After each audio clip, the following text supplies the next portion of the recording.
हे पहा, हे आमचे दामले काका, वनाची काळजी घेणारे, पर्यावरणाची काळजी घेणारे. 6 जूनला येऊन कॉर्पोरेशननी झाडं लावलेली आहेत. पर्यावरण दिन साजरा केला 6 जून म्हणून, परंतु दामले काकांचा रोजचा पर्यावरण दिन आहे. आम्ही जेव्हा फिरायला येतो त्यावेळेला पाहत असतो, पाणी घरून घेऊन येतात आणि झाडांना घालतात.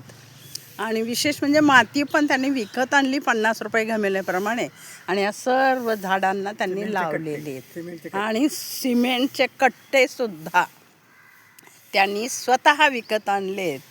हे पर्यावरण रक्षण आहे. सॅल्यूट दामले काका तुम्हाला.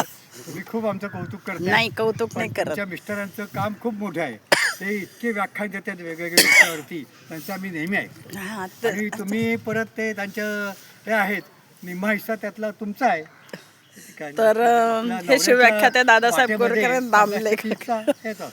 पण ह्यांचं हे कार्य पाहून म्हणायला खरं सकाळी इतकं छान वाटलं की चला, असे कोणीतरी देवदूत आहेत निसर्गाकडे लक्ष देणारे. एक हे दामले काका.